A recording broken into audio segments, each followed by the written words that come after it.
Hello, my friends. I would like to share what I think of as kind of one of the oldest bushcraft tricks in the book. This is probably on YouTube. You know, I don't watch YouTube very much except for some of you. And it's, I'm sure it's been done by other people. But it came into our life from so Mary and Laura, Little House in the Prairie stories. I can't remember the proper name, but Laura Ingalls Wilder's works. And there's this trick that they use to keep their hands warm, and it has an extra bonus. And this is a way to, okay, so now they have these fancy mittens that have batteries and warmers in them. Or you can get those shake packs that you can put in there. But there's an older, better way to keep your hands warm in the winter if it's too cold and they're getting cold even inside your mittens. Okay, so I've got a nice fire here that's been going for a while. And some of you may notice what's hiding in here. But I'm going to dig through these coals a little bit. And down in the bottom, look at that. Aha. I have been baking some potatoes. Now, these could be potatoes, these could be sweet potatoes, either way. But by now, they are nice and toasty. They should be too hot to hold almost. And what I'm going to do with these is pretty simple. I'm going to take it and I'm going to toss it in my mitten. Same thing with this one. In they go. Okay, now I put these on. And guess what I've got? Mitten heaters, super nice ones. And these are going to last a long time. I could be using a sweet potato, in this case, just regular potatoes. And now I can head off on my adventure. And today the adventure has to do with seeing this incredible hoarfrost that's all over the woods. So we're going on a woods tour.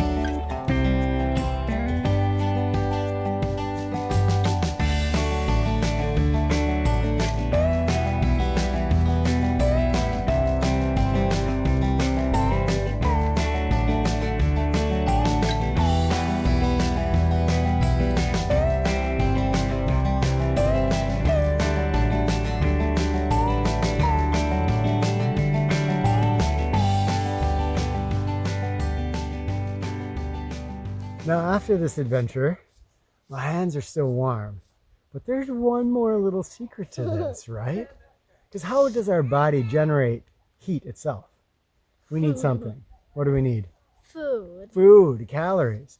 So as these start to get a little bit cooler, You can probably see where this is going. Yeah, my hands have been warm for a good hour or so. What are we ready to do?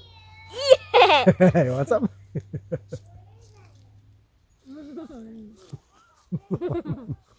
That, my friends, is the secret of potato hand warmers that then get converted to calories when you're done with them Yep. to continue warming you from the inside.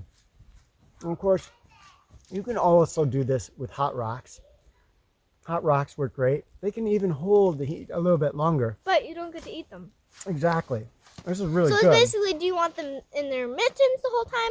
Or do you want them in your mittens to warm your hands for a bit and then warm your whole body after that? Exactly. Hey, you want a bite? Yeah! Yeah, come on over. Tastes really good charred in the cold, doesn't it? Yeah. There are two cautions about this technique. The first is that with your bare hands, at least, it's kind of hard to clean off the potato a little bit. So you're going to get the inside of your gloves or your mittens dirty. You can do this with gloves too, actually. And if you don't have mittens or gloves, but you have a pocket or something, you can put them in there, get your hands in there and get the same effect. So it's not a giant mitten dependent skill. The other thing is that exploding potatoes are real. I'm not kidding. I always thought that this was, a pile of doggy doo. But it is not a pile of doggy doo. And I know this because Rebecca has had them explode in the oven to horrific effect. So when you put your potatoes into the fire, make sure you prick them with your knife or a stick or your fingernail, whatever you do, to break that outer layer of skin and a little bit deeper in.